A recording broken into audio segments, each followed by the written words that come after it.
അറാഫത്ത് കടവിൽ 1997 മുതൽ കലാലയ ജീവിതത്തിൽ ഗായകനായി തുടക്കം. എണ്ണത്തിരിവിളക്കാളിത്തെളിഞ്ഞ നിന്നീലാമ്പൽ കണ്ണിൽ.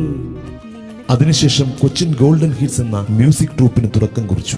അങ്ങനെ 2005 മുതൽ TV സിനിമാ താരങ്ങളെ അണിനിരത്തി സെലിബ്രിറ്റി ഷോകളുടെ ഡയറക്ടർ സ്ഥാനത്തേക്ക് എത്തി. 2010 കേരള ടെലിവിഷൻ ചരിത്രത്തിലാദ്യമായി അമൃത TV അണിയിച്ചൊരുക്കിയ പ്രൊഫഷണൽ മ്യൂസിക് ട്രൂപ്പുകളുടെ റിയാലിറ്റി ഷോയിൽ 14 ടീമുകൾ മാറ്റുരച്ച മത്സരത്തിൽ 1ാം സ്ഥാനം കരസ്ഥമാക്കി കൊച്ചിൻ ഗോൾഡൻ ഹിറ്റ്സ്. അപ്പോൾ ഇനി 2 ടീമുകൾ ശേഷിക്കുന്നു.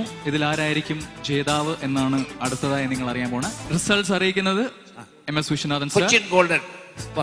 Cochin Golden Hits wins the first prize. Cochin Golden Hits is MCR Super Troop 2010.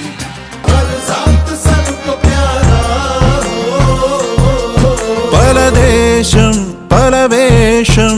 പിന്നീട് സിനിമയിലും തന്റെ കഴിവ് തെളിയിച്ചു.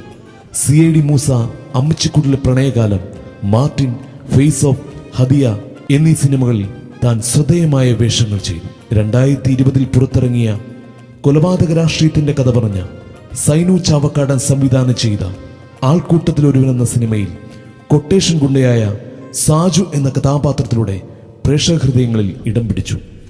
സാജു, ഞാൻ പറഞ്ഞില്ലേ സഖാവ് കൃത്യസമയത്ത് എത്തുന്ന. അല്ലെങ്കിൽ ഈ സഖാക്കൾ ഇങ്ങനെ എല്ലാത്തിനും കാണാൻ ഒരു കൃത്യത, പോകുന്നതിനും വരുന്നതിനല്ല. പണത്തിനും അധികാരത്തിനൊന്നും മോഹമില്ലാത്ത നീയൊക്കെ ജീവിച്ചിരുന്ന ഞങ്ങളെപ്പോലുള്ളവർക്കൊക്കെ പണിയാടാ. നീ തീർന്നടാ. നമുക്ക് സ്വാഗതം ചെയ്യാം ഗായകനായും സംവിധായകനായും നല്ലൊരു അഭിനേതാവായും നമ്മുടെ ഹൃദയങ്ങളിൽ ഇടം പിടിച്ച വൺ ആൻഡ് ഓൺലി അറാഫത്ത് കടവിൽ.